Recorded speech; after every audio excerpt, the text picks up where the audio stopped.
अस्सलाम वालेकुम। Welcome to my channel खौफनाक कहानियाँ विद माजिद। तमाम वीडियो अपडेट के लिए खौफनाक कहानियाँ विद माजिद को सब्सक्राइब करके बेल आइकन को ऑन कर दें। बढ़ते हैं आज के एपिसोड की तरफ। सैराब कोशिश के बावजूद आगे ना बढ़ सका। फारूकी की कुव्वते बदन भी सल्ब होकर रह गई और हाल का गहरा होता हुआ सन्नाटा भी सांस रोक कर रह गया। 250 साल का इंतज़ार दम तोड़ने को था। एक दीवाने की इब्लीसियत रंग लाने को थी। एक मजबूर और लाचार औरत अपनी मर्जी के बगैर जहां शैतान के बादशाह को जन्म देने जा रही थी। कलमाशा ने दोनों बाजू अतराफ में इस तरह फैलाए कि उसके एक बाजू तले शम्मा और दूसरे बाजू तले दूसरी औरत का ताबूत आ गया। फिर उसने कुछ कहने के लिए अपने लब वाह किए ही थे कि हाल में दम बखूद सन्नाटे में एक झंगाड़ ने जन्म लिया। कलमाशा रुक जा, बस तेरे अंजाम ने आंखें खोल दी। ये झंकार, ये धमकी, ये हुक्म, ये आवाज़ कलंगा की थी। कलंगा अरफा की माँ, एक दुखिया माँ, एक पागल ममता, जिसने 250 साल करब के एक तोवील सहरा में दिन रात चलते चलते रियाजत के अनगिनत छालों से दामन भर रखा था। सैराब और फारूकी ने यूं महसूस किया जैसे उनके बदन एक बार फिर किसी अनजानी कैद से आज़ाद हो गए हों। उन्होंने चौंक कर उस समत देखा जिधर से ये आवाज़ उभरी थी।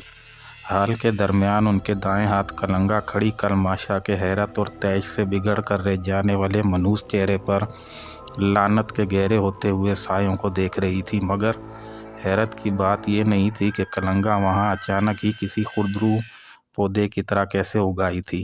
हैरत और इस्तजाब का झटका ये था कि कलंगा अकेली नहीं थी। उसके हाथ में एक जंजीर का सिरा था जिससे दूसरे सिरे पर कोई जानवर नहीं, एक जिंदा इंसान बंधा हुआ था। और वो इंसान अमीर कारवां रकीदो के सिवा कोई नहीं था। वही रकीदो जिसने सोने की एक थैली की ओर ज़रफ़ा और उसकी माँ को कैलाश की वादी में स्याह महल के सामने झोंपड़ी में बेयारो मददगार छोड़कर अपनी राह ली थी। वही रकीदो किसी पागल कुत्ते की तरह जंजीर से बंधा जुबान मुँह से बाहर निकाले हाँफ रहा था। उसकी खौफनाक आंखें कलमाशा पर यूं जमी हुई थी जैसे वो अभी कलंगा का हुक्म सुनेगा और कलमाशा पर टूट पड़ेगा, उसके टुकड़े टुकड़े कर देगा, उसको फाड़ खाएगा। देख कलमाशा, तेरा दोस्त, तेरा रकीदो, तेरा पालतू कुत्ता आज मेरे हुक्म और मेरे इशारे का मुंतज़िर है। मैंने तेरे तिलिस्म का ये ताला कभी का तोड़ रखा है, मगर तुझे आज पता चलेगा कि तूने अपने तिलिस्म कदे के दरवाजे पर कागजी ताले लगाकर बैठा था। कलंगा के होंठों से बेसाख्ता एक कहका आज़ाद हो गया। कलमाशा ने खुराक कर अपने बाल नोच डाले। वो तेज़ी से अरफा की तरफ बढ़ा। खबरदार कलमाशा, अरफा की तरफ एक कदम भी बढ़ाया तो अच्छा ना होगा, कलंगा ने चीख कर कहा और साथ ही उसने जंजीर को हरकत दी। रकीदो, इसे रोक दे, ये अरफा तक ना पहुंच पाए। ये कहते हुए उसने जंजीर को उछाल दिया। दूसरा लम्हा बेहद अजीब था। रकीदो कुत्ते की तरह उड़ाता हुआ उछला और कलमाशा पर हमला कर दिया। कलमाशा ने रकीदो से बचने की बेहद कोशिश की, मगर वो बावले कुत्ते की तरह उड़ाता हुआ उस पर यूं आ पड़ा था जैसे इसी काम के लिए सुधाया गया हो। भाड़ सा मुंह खोलकर उसने कलमाशा की गर्दन को जबड़ों में लेना चाहा, मगर एक सानिये के वक्फे में कलमाशा ने पलटा खाया और उछलकर हाल की छत से जा टकराया। रकीदो ने अपने ही जोर में एक जोरदार धमाके के साथ दीवार पर जा गिरा। कलमाशा ने छत से किसी परिंदे की तरह बाजू फैलाकर अपनी परवाज़ की और इससे पहले कि किसी की समझ में कुछ आ सकता, वो एक नोकीले तीर की तरह जूं की आवाज़ के साथ गूंजा हुआ वो रकीदो के जिस्म के आर पार हुआ और घूमकर फर्श पर आ खड़ा हुआ। हाल में एक ज़ोरदार चीख बुलंद हुई। रकीदो के खुले हुए बड़े से मुंह से एक शोला बरामद हुआ जिसे कलमाशा ने बाएं हाथ में लिपक कर थामा और अपने हाथ पर रख कर अपना हाथ घुमा दिया। वो रोशनी का शोला जैसे ही उसके हाथ में जज्ब हो गया, दूसरी तरफ रकीदो का बेजान जिस्म औंधे मुंह फर्श पर पड़ा था। कलंगा इस दौरान चंद कदम आगे बढ़ी। सैराब और फारूकी उसके पीछे लिपके। फिर जब कलमाशा रकीदो के मुर्दा सिर में ठोक कर रसीद करके पलटा तो एक लम्हे के लिए साख्त होकर रह गया। हाल में वो अकेला खड़ा था। अरफा और शम्मा के ताबूत खाली पड़े थे और वो तीसरी औरत मुर्दा हालत में ताबूत से बाहर गिरी पड़ी थी। शम्मा, सैराब, फारूकी और कलंगा का कोई पता न था। कलंगा वो इतने ज़ोर से धड़ा कि उसका गला फट गया। पागलों की तरह उसने ताबूत ठोकरें मार मार कर इधर उधर लड़खा दिए। मुर्दा औरत उसकी ठोकरों से पुर्जे पुर्जे हो गई। वो दीवानों की तरह हाल में चकराता फिर रहा था। लगता था कोई सहराई बगोला है जिसमें बदरूओं ने घर कर लिया है और उसे दीवारों से सर मारने का हुक्म देकर वक्त ने कान बंद कर लिए हैं। शहंशाह, मेरे मालिक, मेरे शहंशाह इब्लीस! वो सोनी दीवार से लिपट लिपट कर चीख रहा था, चिल्ला रहा था, मगर उसे कोई जवाब न मिला। हर तरफ से उसे अपनी ही आवाज़, अपनी ही गुर्राहट की बात गश्त थप्पड़ मारने के लिए वापस आती सुनाई दे रही थी। मैं क्या करूं मेरे मालिक, मेरे शहंशाह, ए अंधेरों के देवता, ए जुल्मात के शहजादे! मुझे मेरी ताकत लौटाने का लम्हा बीत रहा है। मुझे अमर करने की सांस गुजरती जा रही है। मेरे देवता, मेरे मालिक, मेरी रूह के खरीदार, मुझे तन्हा ना छोड़, मुझे यूं अकेला ना कर, वरना मैं सचमुच दीवाना हो जाऊंगा, दीवाना हो जाऊंगा। वो दीवार से सर टकराते हुए बच्चों की तरह बिलख पड़ा, मगर गलती से उससे हो चुकी थी। उसने रकीदों को उस दीवार से टकरा कर मारा था जिसमें उसके मालिक, उसका देवता, उसके खरीदार, उसके शहंशाह इब्लीस का मस्कन था। रकीदों के बदन से निकलने वाली शैतानी ताकत को उसने खाना कुव्वत में कैद कर लिया और ये काम उसने वक्त से पहले कर डाला था। किसी भी शैतानी ताकत को अपने लिए, अपनी कुव्वत में इजाफे के लिए वो इस वक्त तक अपने तिलिस्म खाने में शामिल नहीं कर सकता था जब तक उसका बेटा जन्म ना ले लेता। और वक्त से पहले ये काम करने का मतलब था कि वो अपने बेटे के निगरान होने से दस्तबरदार हो चुका है। अब वो अपनी ताकतों को खुद इस्तेमाल करने वाला बनना चाहता है, वरना तो उसने अरफा के प्रेग्नेंट होने पर खुद को इब्लीस के साथ एक मायदे के तहत इस बात का पाबंद कर लिया था कि किसी शैतानी कुव्वत को बाप बनने से पहले अपनी शैतानी इल्म और ताकत में इजाफे के लिए ज़ख़ीरा नहीं करेगा। मगर वक्त के तीर से कौन बच पाया है। रकीदों को मारते ही उसकी जैसे अक्ल ने जल्दबाजी का जाम चढ़ लिया। उसे समझ उस वक्त आई जब वो रकीदों की बदरूह को अपने ज़ख़ीरा कुव्वत में दाखिल कर चुका था। घबरा कर उसने कलंगा और उसके साथियों का रुख किया, मगर अब वहाँ क्या था। तब उस पर खुला वो कितनी बड़ी भूल कर चुका है। अगर वो रकीदों की बदरूहों को अपने मालिक शैतान के कदमों में भेंट कर देता तो कुछ भी ना होता। ना कलंगा, सेराब, शमा और फारूकी को लेकर फरार हो पाती। उसने शायद किसी गहरे मंसूबे के तहत ही रकीदों को उस पर छोड़ा था। वो यूं सोचता जाता, उसके हवास मुअत्तल होते जाते थे। वो पागलों की तरह हाल में भागता फिर रहा था, इब्लीस को पुकार रहा था। बार बार दीवार के नीम तारीक नीम रोशन हिस्से से जाकर लिपट जाता, अपनी खता पर नदामत का इजहार करता, माफ़ी का तलबगार होता, गिड़गिड़ाता, रोता, चिल्लाता, बाल नोच डालता, माथा रगड़ता और आओ फना करता, मगर जवाब में अंधी बेरी दीवार उसको अपनी नादीदा आंखों से घूरने के अलावा कुछ भी ना कर रही थी। मेरे शहंशाह, अचानक वो जैसे आपे से बाहर हो गया। मैं क्या उल्लू का पट्टा हूँ कि तुझे पुकारता जा रहा हूँ और तू मुंह फैलाए रुख फेरे बैठा मेरा तमाशा देख रहा है। क्या पुजारियों से गलती नहीं होती? मुझसे भी गलती हो गई, माफ़ कर दे। वो पट पड़ा, आगे बढ़ा और औंधे मुंह गिरकर ज़मीन पर माथा रगड़ने लगा।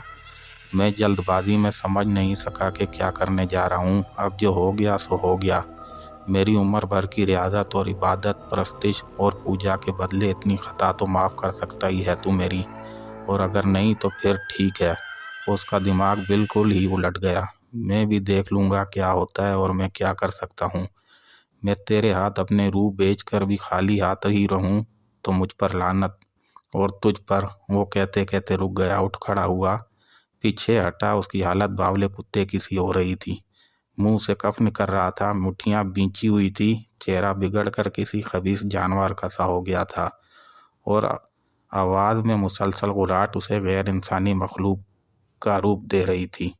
मैं तेरे मुंह फेर लेने से इतना कमज़ोर तो नहीं हो गया कि उन कमज़ोर इंसानों के हाथों शिकस्त खा जाऊं। हाँ, शिकस्त मुझे तुझ पर भरोसा करके हुई। अगर मैं खुद अपनी ताकत के बल पर लड़ रहा होता तो कभी यूं ना मार ना खाता। वो बड़ी बूढ़ियों की तरह तानों पर उतर आया, मगर अब मैं खुद लड़ूंगा। मैं पागल था, दीवाना था कि तेरी ताकत, तेरी खबासत के दिलासे पर एतमाद कर कर रह गया। हाँ, दीवाना था मैं, दीवाना। वो बड़बड़ाता हुआ पलटा और हाल के उस हिस्से की तरफ बढ़ा जिसमें मौजूद चौबी दरवाज़ा आहिस्ता आहिस्ता अपनी जगह छोड़ रहा था। दरवाजे के करीब पहुंचकर यूं ही उसने हाथ बढ़ाकर उसके पट पूरी तरह खोलना चाहे, उसके मुंह पर एक जोरदार घूंसा पड़ा और वो डकारता हुआ पीछे को उलट गया। लड़क कर वो कितनी ही दूर जा गिरा। उसने खुद को संभाला और उठकर दरवाजे की तरफ लिपका, जो पूरी तरह खुल चुका था। फिर अचानक जैसे कलमाशा के कदमों को जमीन ने जकड़ लिया। खुले हुए दरवाजे में खड़े वजूद को देखकर उसका चेहरा पहले से भी ज्यादा लानत का शिकार हो गया। तुम? हैरत और तेज ने उसका चेहरा स्याही सा काला कर दिया। हाँ मैं। सुर्ख लबादे में मलबूस एक नौजवान था जिसने हाल में दाखिल होकर दरवाज़ा अपने पीछे बंद कर लिया और अब तन कर कलमाशा के सामने यूं खड़ा था जैसे उसे कच्चा चबा जाने के लिए उसने कसम खा रखी हो। मेरे रास्ते से हट जा संतूर, मैं इस वक्त पागल हो रहा हूँ, कलमाशा ने उसे धमकाते हुए कहा और आगे बढ़ना चाहा। मैं कहाँ तेरे रास्ते में आया हूँ कलमाशा, तू मेरे रास्ते में आया था, याद कर।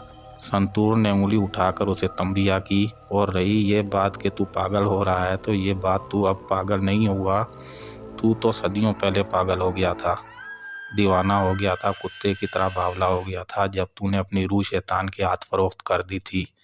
तूने भी तो ऐसा ही किया था, वो चिल्ला कर बोला। फिर मुझे क्यों ताने दे रहा है?